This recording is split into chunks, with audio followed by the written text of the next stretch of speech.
महाराष्ट्र क्रांती news, आवाज सर्वसामान्यांचा। आपण बघत आहात महाराष्ट्र क्रांती न्यूज। खऱ्या अर्थानं आज 15 जानेवारी आणि नाशिक महानगरपालिका निवडणुकीला मतदानाला सुरुवात झालेली आहे। आपण जर बघितलं तर प्रभाग क्रमांक 26 मध्ये आपण आहोत आणि मतदान केंद्र क्रमांक 47 आणि 48 या ठिकाणी आहेत। इंग्लिश मीडियम स्कूल आपण बघतो आहोत माझ्या पाठीमागं। त्या ठिकाणी मतदान प्रक्रिया सुरू आहे। सकाळी 7 वाजल्यापासून या ठिकाणी मतदानाला सुरुवात झालेली आहे आणि या ठिकाणी सकाळी काही मतदान यंत्र हे खराब झाले होते, बंद झाले होते असा आरोप काँग्रेसचे उमेदवार आहेत अशोक खोडे त्यांनी केला होता आणि त्या संदर्भात काय प्रकार घडला ते आपण त्यांच्याकडून जाणून घेणार आहोत। खाडे साहेब, आपलं महाराष्ट्र क्रांती न्यूज मध्ये स्वागत आहे।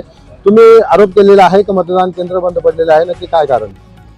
सर, सकाळी 7च्या दरम्यान ज्यावेळेस आम्ही प्रत्येक ठिकाणी जाऊन बघत होतो मशीन कशा पद्धतीने सुरू आहेत की नाही आणि मतदानाची प्रक्रिया व्यवस्थित होते की नाही याकडे आमचं थोडंसं लक्ष होतं।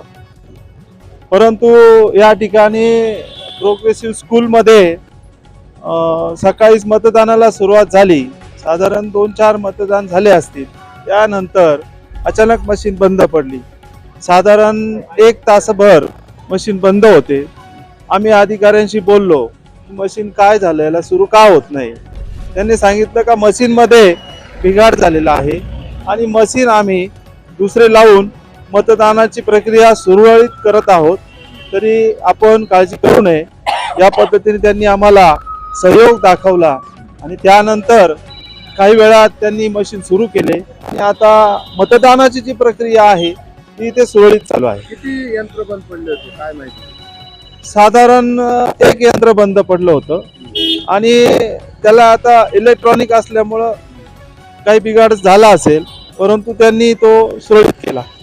धन्यवाद खाडे साहेब। अशा पद्धतीने आपण जर बघितलं, खोडे साहेब, आपण जर अशा पद्धतीने बघितलं तर या ठिकाणी मतदान यंत्र जे आहेत ते बंद पडलेले होते आणि प्रशासनाच्या लक्षात आणून दिल्यानंतर त्यांनी तात्काळ याची दुरुस्ती केलेली आहे आणि या ठिकाणी आपण जर बघाल तर या ठिकाणी मतदान प्रक्रिया शांततेत या ठिकाणी पार पडते आहे। अशा पद्धतीने आपण आता प्रभागातील सर्व मतदान केंद्रांवर जाऊन आणि तेथील एकंदरीत काय परिस्थिती आहे ते दाखवण्याचा आपण प्रयत्न करणार आहोत। अशाच नवनवीन बातम्या पाहण्यासाठी आमच्या महाराष्ट्र क्रांती न्यूज या YouTube चॅनलला लाईक करा, सबस्क्राईब करा आणि बेल आयकॉनला प्रेस करा।